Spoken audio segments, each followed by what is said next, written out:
Okay, some of these things I might have mentioned before, but these are very important basic paradigms above and beyond spiritual use, which sometimes is overtly pumped. First off, research has shown that addicts and problem drinkers and some alcoholics deal with more molestation, physical abuse, mental abuse, and systemic oppression than the average person has.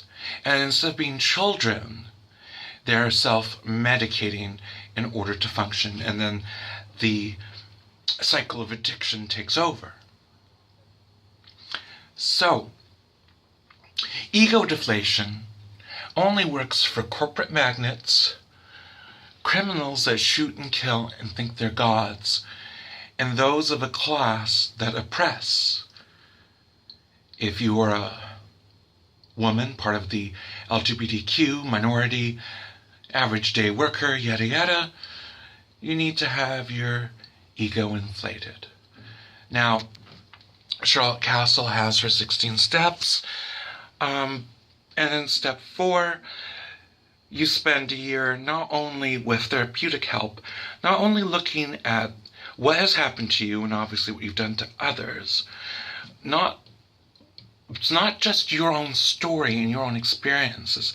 It's also investigating how the system, and I'm going to use this word again, look it up in the dictionary, how systemic oppression and how the powers that be create cycles of addiction and create abuse and create these things that happen, that there's a bigger picture than just your story. And that it's the system that has helped create these manifestations. Look this up in the dictionary. This is very important.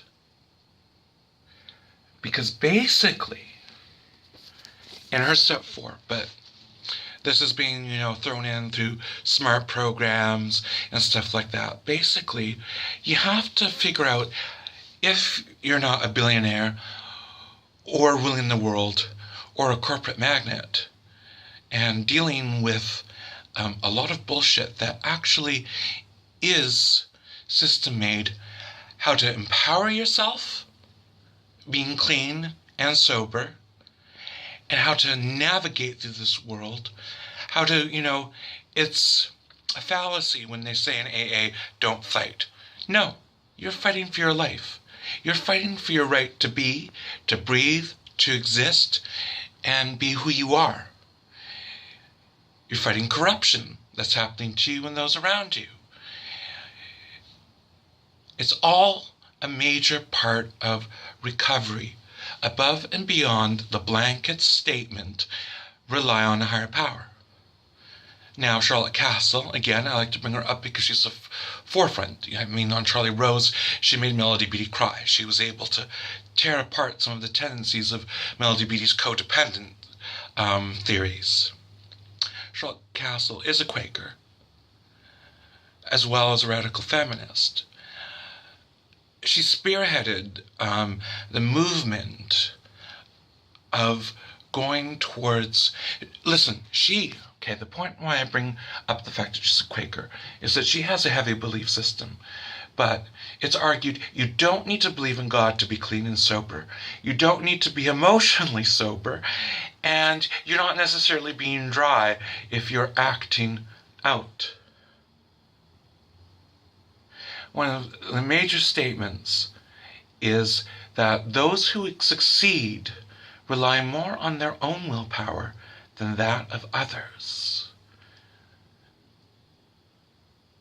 It's so counterintuitive of what's taught in 12-step programs, but science, research, stats, and those who are alive and breathing and have had a fairly good chunk of clean time and haven't destroyed their lives, most of them statistically decided to do it for themselves.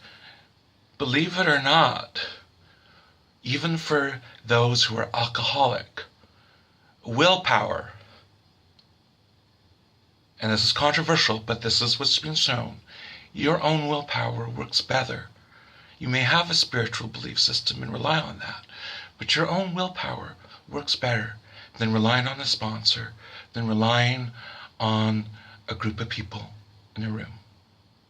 That's the biggest thing they've discovered.